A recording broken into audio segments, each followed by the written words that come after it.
This episode of the Beauty Industry podcast was brought to you by Beauty Academy, the industry-recognised learning platform that makes it easier and more achievable to access unlimited industry mentoring and business education. Watch anywhere, cancel anytime. Claim your free 14-day trial at beautyacademy.com.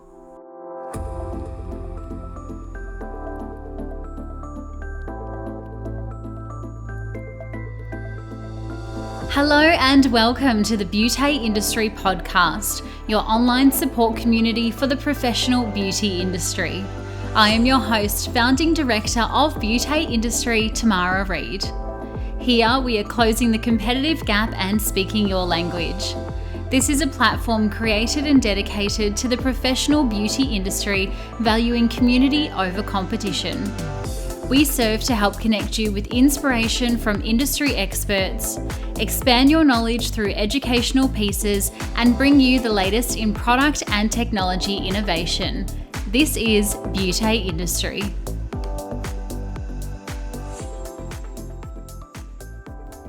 Today's guest is Terri Vinson of Synergie Skin.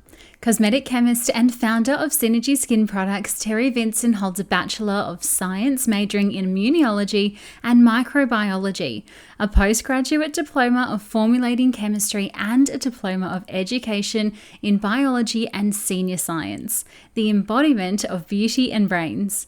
It wasn't until her early 40s that Terri took the risk to open her own skincare clinic in Melbourne, which became the catalyst for formulating her own skincare range in 2005, which we know and love as Synergie Skin today, allowing her to marry her love for science, beauty, and education.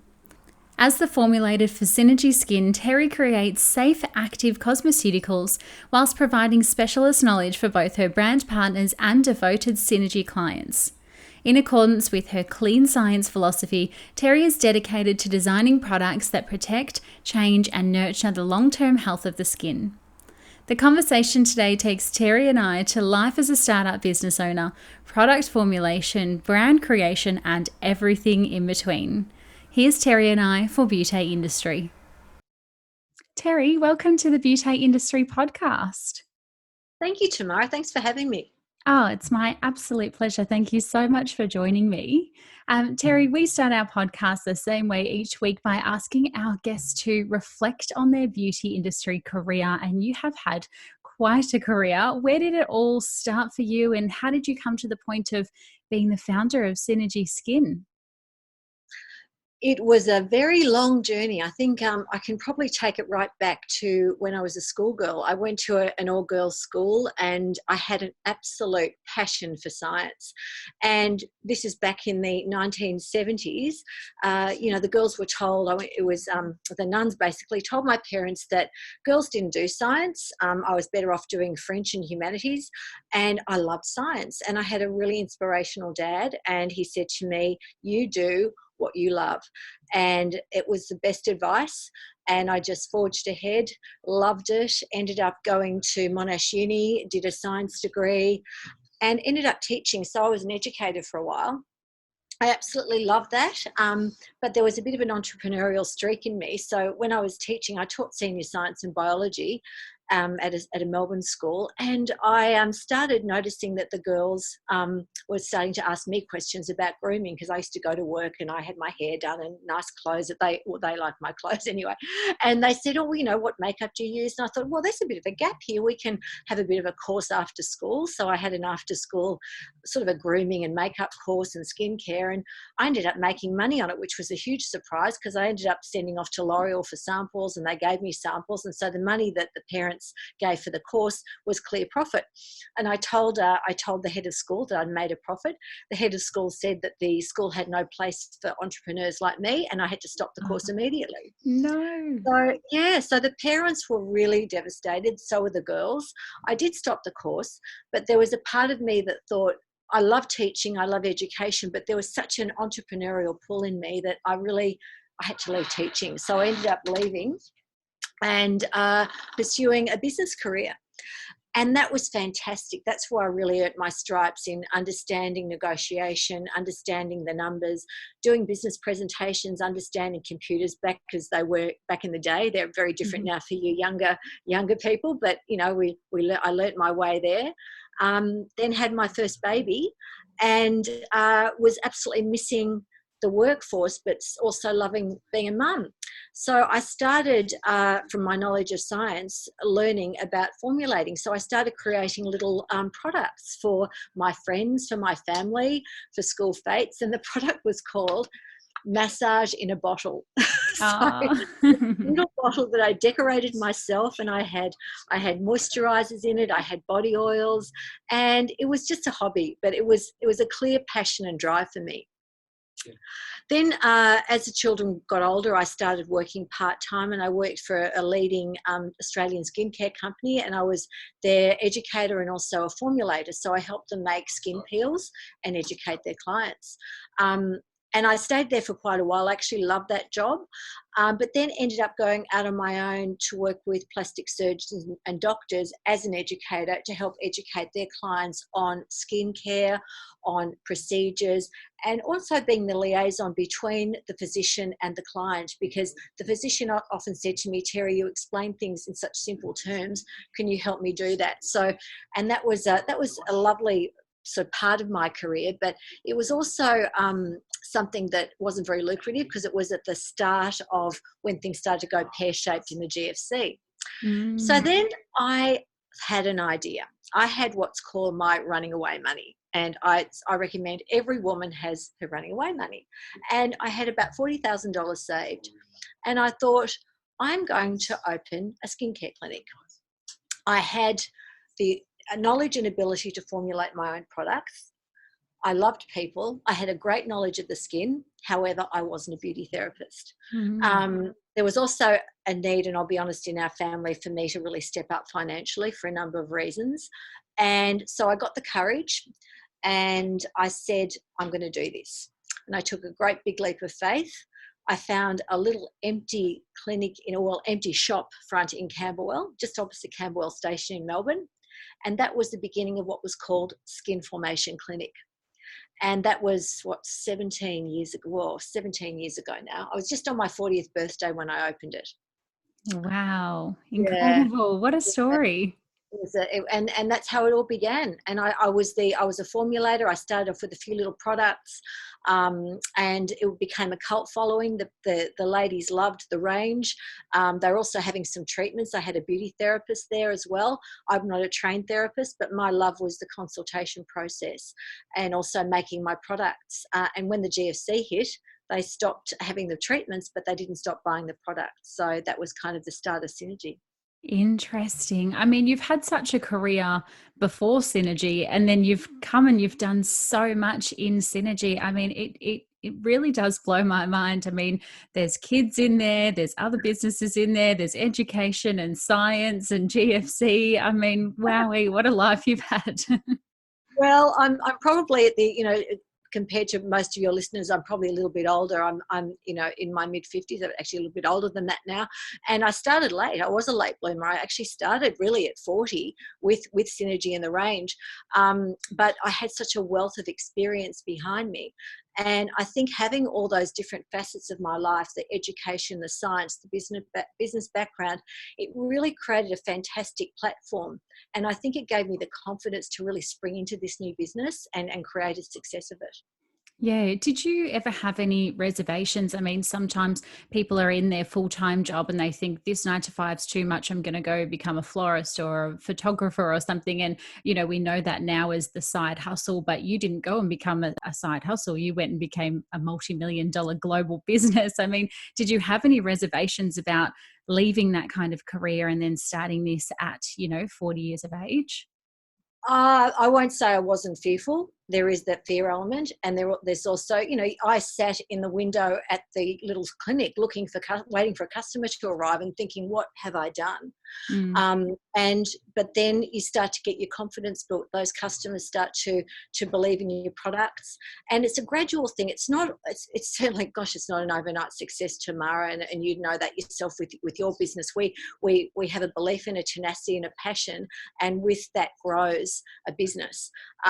So yes, I was fearful, but I also had confidence in what I could deliver, the fact that I could formulate products, and the fact that I had absolute passion and tenacity to do it.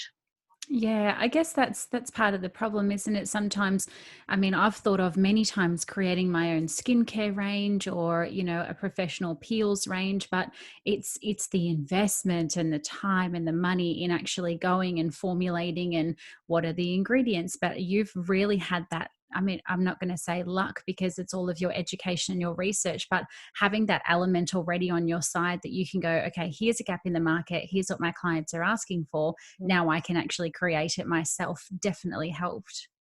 I think I remember sitting in a cafe waiting for my daughter to come out of a movie when she was quite young, just before I started Skin Formation, which was the clinic, and then Synergie began from that. And I was thinking, what can I offer the market? What can I do and what's needed? And there was a huge gap in the market for really effective cosmeceuticals back then. Back then, there was a start of glycolic acid and ceramides, but there really wasn't the niacinamide and the active Cs and the active As. And I knew that there was a gap there. I also knew that I could do it because I was a chemist, and also a female formulator. And I think I really resonated with women and what women needed. And also the clean science element came in, which I knew what women needed and what I put on my skin, on my children's skin. And that was a clear transition into what I should formulate.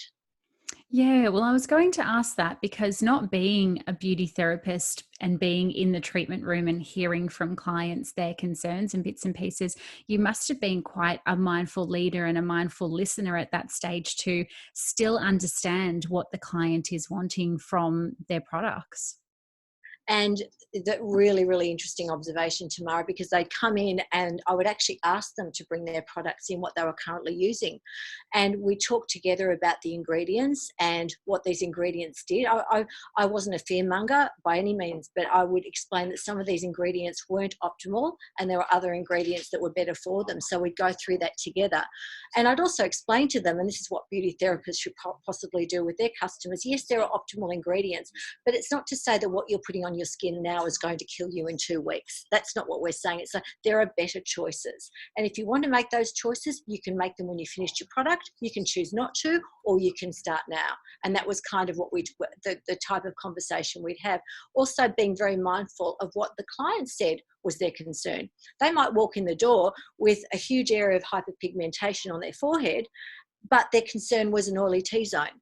So you have to listen to them and not say, oh, I can see exactly what your problem is. It could end up being quite an awkward conversation, and understanding their needs. Yeah, and I so appreciate that from, kind of a values and alignment perspective because there are so many products out there and there are so many ingredients and we don't want to put the fear into clients and say, well, what you're using at the moment is wrong or that ingredient's terrible when the client may have invested a small packet in that and they have been using it. And I love that kind of word that you used. It's transitioning from one range into another and giving the client the option when you're ready, let's have a look at these, perhaps something that can actually provide you a result that you're searching for. Because if they're currently using something and they're not getting a result and they're in your space, well, then something along the line is not working. But we don't want to, fear or put that kind of scarcity into their language.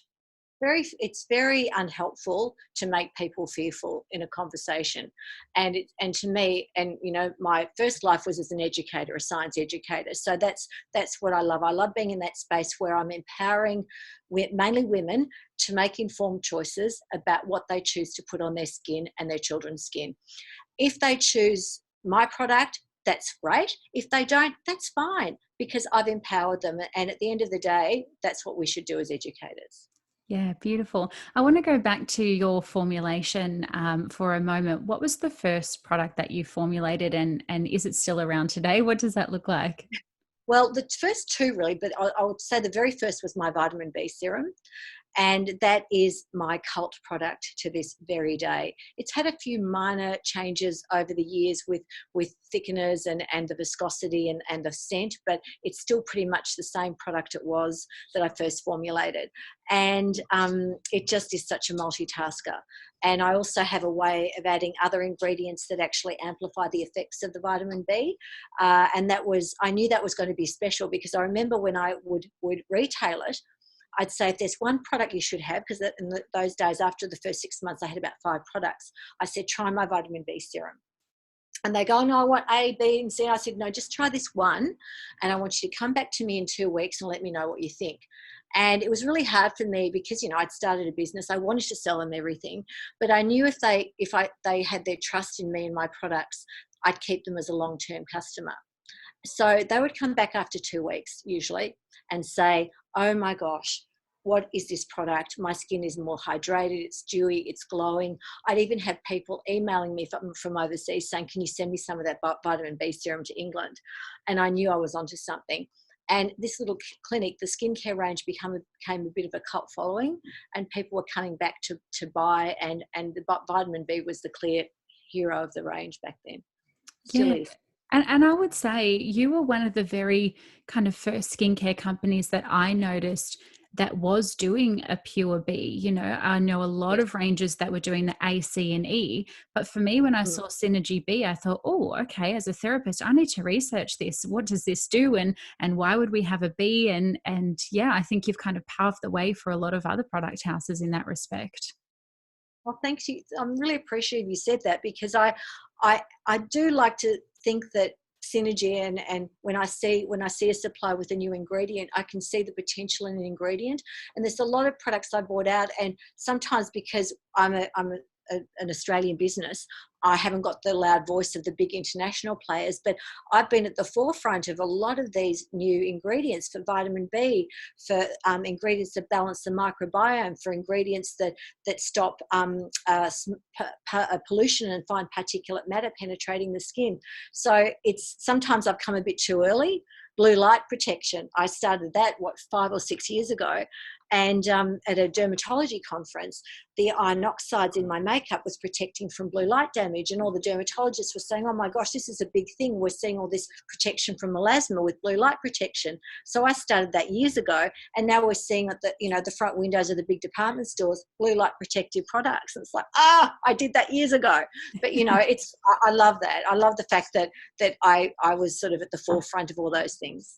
Yeah, and it really does show you that you are very innovative. If, kind of 10, 15 years later, it comes back and now it's trending, it's almost like mum's old jeans. Mum was cooler than we are, but now we're wearing her old jeans again. It's so funny. Yeah, and the other thing is the FDA has now banned certain chemical sunscreens, oxybenzone, for example, because of the effect on the coral reefs. Now, I've been banging on about that for years as well, and talking about zinc oxide as your primary sun protector for UVA, UVB, and it's only now the FDA is noticing that and actually banning it from Hawaii and Palau. So it's really interesting how all these things come out years later. After the break, Terri dives into the meaning of synergy, how she defines clean science, and why she is so transparent in the way she formulates and travels through business. But first, I'm jumping in here to let you know about our newly launched subscription platform, Beauty Academy. Business owners, you learn, you create, you build, and you lead. And when you do, you influence the people around you, including your team and your clients, and the world becomes a better place. We help you do this through Beauty Academy, our revolutionary platform, which gives you direct access to the industry's best business training anywhere and anytime.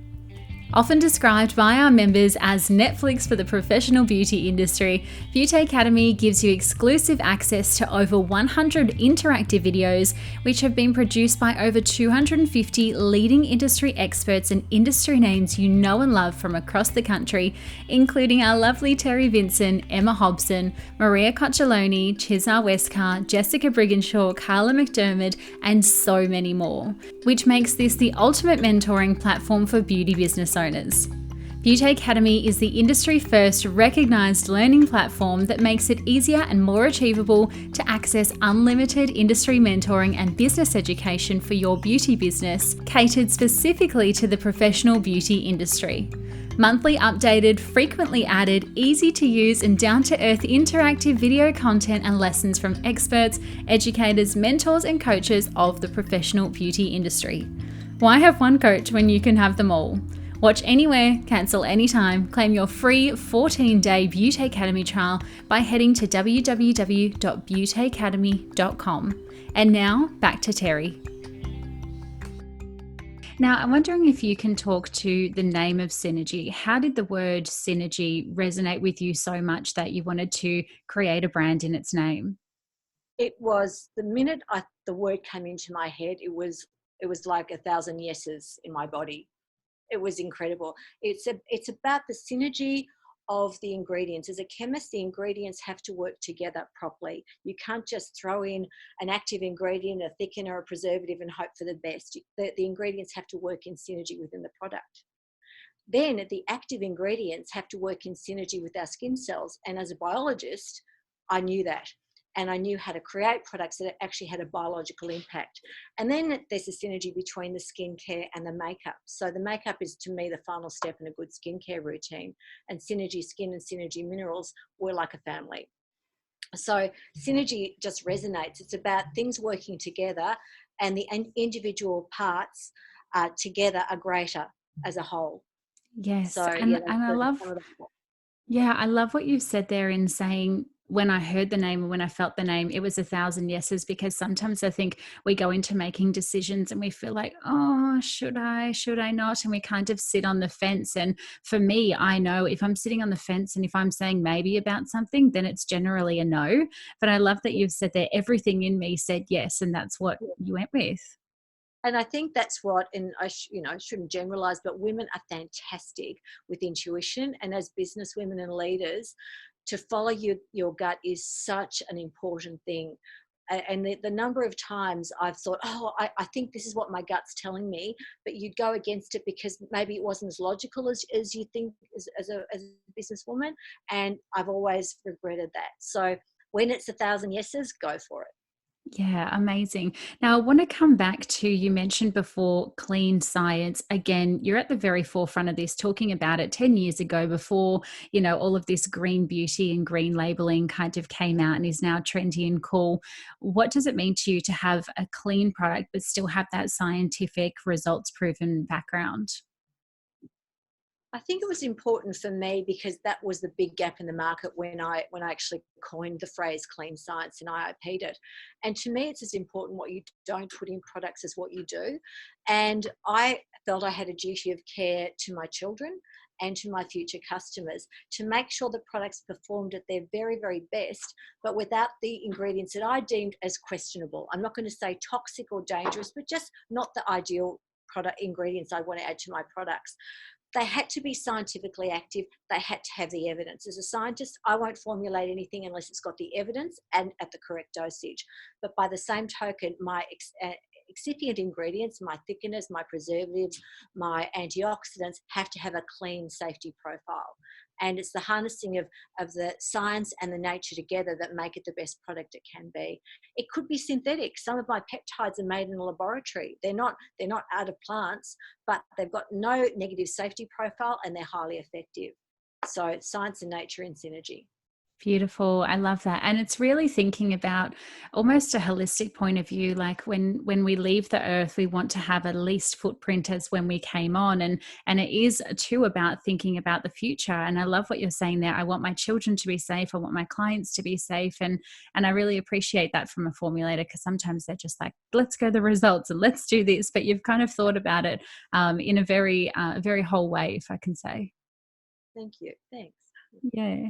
Now, Synergy is over 10 years old, and now we're seeing a lot of product brands pop up and create a social media following. All of a sudden, overnight, they're on 50,000 followers and they've got a product range. But how did you market and create traction when we didn't have the landscape of Instagram and social media, yet you still be able to travel through and create a global business? It was a very different world back then. I would be the person that had a bag of skincare and makeup samples. I would catch a plane anywhere in Australia if there was one opportunity for a doctor or a clinic to take my range. I started off being a medical range, and it was me. I was the graphic designer, the salesperson, the formulator, the sales consultant, the educator. I was it, because I had nobody else in my team. So I would say I grew very organically, or I grew organically from the very start. But then I had a really wonderful, I would say, a lucky break. Everybody's got their fork in the road moments. And I had this wonderful lady in Hong Kong who had a very high profile and loved my vitamin B serum and my mineral makeup. And she absolutely pushed it to her market and said, this stuff is great, it's clean, it's effective. And that was the beginning of when Synergie exploded. But back in the day, her orders were tiny. I mean, I would be in my little area warehouse packing, and if there was $1,000 order, I'd get excited and say, we can eat tonight. And today the orders obviously are a lot bigger, but it grew organically. I didn't have those followings. It was word of mouth. I'd go to schools, I talked to parents about skincare for their teenagers, about skincare for themselves. I'd have people to my warehouse and talk about things there. So there wasn't the social media that there is now. There was the odd magazine article that I was featured in. I remember I was in the Melbourne Weekly back in the day, but it was organic. You didn't have the reach that you have now. We're very fortunate as brand owners and as influencers to have that amplification of our voice and to be able to reach more people. It's a wonderful time. Yeah, you're not wrong there. Now, you said you've gone from just yourself wearing all of the hats. I'm curious to know, what was the first hire that you made? The very first hire I made, and she's still with me to this day, is Zoe. So Zoe was like my right-hand girl, my operations person, and she was the one that would help me with the orders, help me process. This is in Synergie days, not skin formation days. And I needed a person that I could bounce ideas off, because you as you know, when you have your own business, the one thing often that's lacking is somebody else's opinion. We don't know if we're on the right track sometimes. And Zoe was a great sounding board for me. She's also incredibly organised, and she is such a great negotiator. So she was my first. And then after that, I had some BDMs. And then I started with customer service, and then my beautiful marketing team, who I couldn't do without. And it's sort of evolved from there. And now I've got a manufacturing facility in Melbourne, and we manufacture, we pack, we fill, we dispatch. Everything's done from Melbourne. Amazing. Now, pardon me, one of our beauty industry, actually, I think two beauty industry community members said at the last Melbourne brunch, where you were so kindly a guest for us, they said, tomorrow we're actually going in to have a look at the Synergie factory, and we get to walk around in there and we get to see the laboratory. Have you always aimed to be such a transparent formulator and business owner in that respect? Yes, I would say, if you were to ask my friends and my family about me, I'm described as a very transparent person anyway, so it's not in my nature to have a business that's smoke and mirrors. If I have a business, or even in my personal life, I like to be open to everybody. And I wanted an open door policy at Synergie. If we're manufacturing on a day, and we won't do a tour on that day because we have to have a clean, we've got an ISO accreditation, but when we're not, we can invite people in, we can walk them around. I'm so proud of the fact that we are an 100% Australian owned business. We can have people come in, they can see the end product, they can see all the thousands of products on the shelves ready to go out all over the world, and supporting our economy and supporting Australian jobs. And I don't want to be secretive. I want people to see that, and I want people to see the process and know that we are the real deal here at Synergie. Yeah, you must love the kind of trending beauty movement now, being a fully Australian company, because, you know, globally they're looking at Australia for these beautiful ingredients and native kind of ingredients that we have. Has that movement had an impact on Synergie, do you think? Absolutely, particularly the Hong Kong market.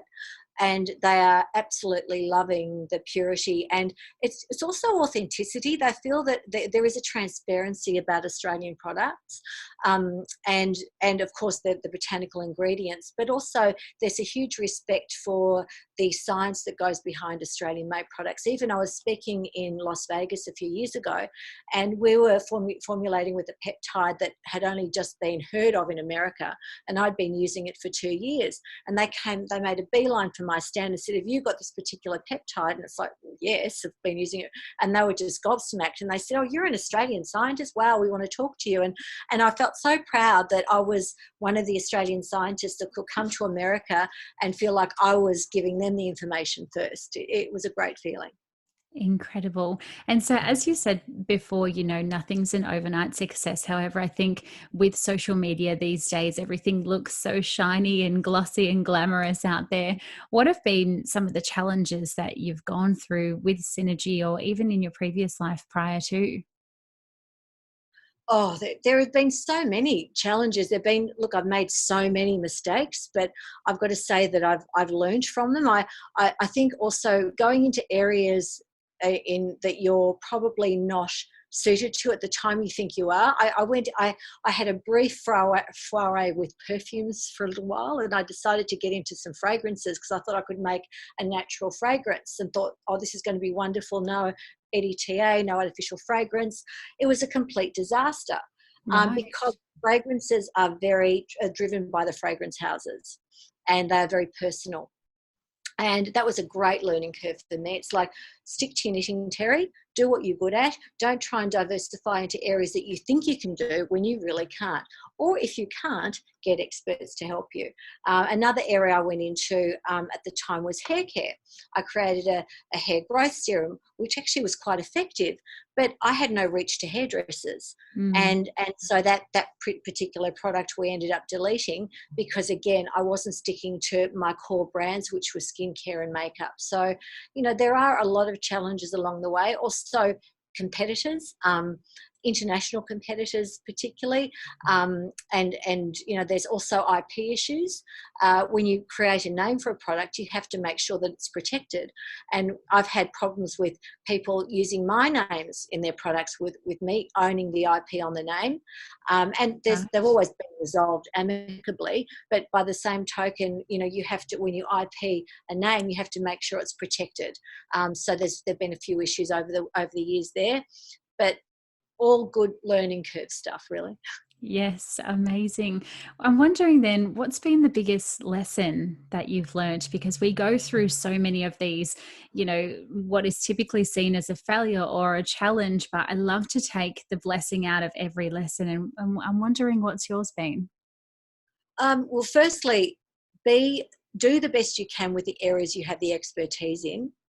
And if you haven't got the expertise, surround yourself by experts. And I think part of the thing is, for being a leader, it's no longer about being the tough person, the impenetrable person. To me, it's about being able to be vulnerable and being humble and asking for help when you need it, particularly with your own team. And I think I would like to call my team a very collaborative group of people. We get together every week for a meeting. We make decisions. I defer to them. I delegate to them. And I think the minute I learned to truly delegate and let go of things and not hold everything so close to my chest, Synergy really began to explode. And I think as a leader, we need to be vulnerable, surround ourselves by experts, and delegate. And I think the biggest learnings of a leader is to do those things and stay curious. Always ask questions, because you'll never learn if you don't stay curious. Yeah, it is a tough line to walk though, because especially in your sense and in my sense too, when we've been the head person in the business and we know how to do everything, not everything perfectly, but we've been doing a lot of things, and then to try and delegate out and to have that work that we know we would do 100%, and to get our employees to, share our passion or complete it to their 100%. Sometimes my kind of OCD and perfectionism freaks out a little, because that delegation process, I want to make sure that the final work and the projects is being completed. How did you navigate that? That was really difficult. I have to say, it was really difficult. There were things that I I gladly gave away, and that was balancing the books. Yeah.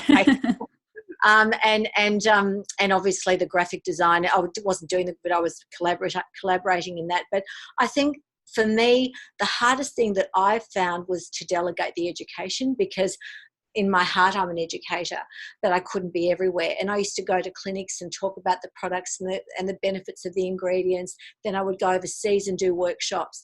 And I was spreading myself too thin. And quite honestly, I was exhausted and becoming very overwhelmed. And I have the most wonderful global educator now, Claire, and she absolutely allows me to shine as a leader, because she is able to deliver the message of synergy to people, and I just can't do that anymore. So that was my biggest sort of let go, if you like, is to let go of the education. I will not let go of formulating, because that's what I absolutely love to do. So I am still the formulator to every percentage of the products. But I've also got a great lab manager and a lab team to work with, so they can create my beautiful prototypes. And after anywhere between 6 months to a year, they'll end up on the shelves. Beautiful. And it sounds like for you, having a supportive team and having the right people to surround you, it kind of frees you from that scarcity of the delegation, because you so wholeheartedly trust them and they align with what you're doing, that probably takes away some of the pressure. I absolutely am so blessed with my team.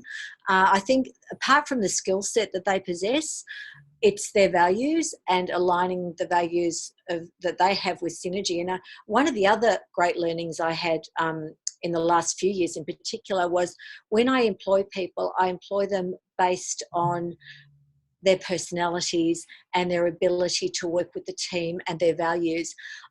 That of course they have to have certain skills, but if they only have 70% of the skills, we can teach them the rest. But if they don't align culturally with Synergy, they won't last. So I think it's become really important to me to do that, and hence I have a great team. We share values, and we also share a lot of laughs. I mean, there's days where it's a light atmosphere. We know when to get serious, but we also have fun. And I think a lot of teams need to have fun during their day, and I just love it. I love my meetings. There's a lot of laughs, but we also achieve a lot at the same time. Gorgeous. And you mentioned there that you love the education and you have that education background. I'm wondering if we could be a little bit cheeky, and if I could ask that if you could teach a beauty or a dermal therapist 3 things about the skin that perhaps they could share with their clients, what would those 3 things be? Well, okay, let me have a think.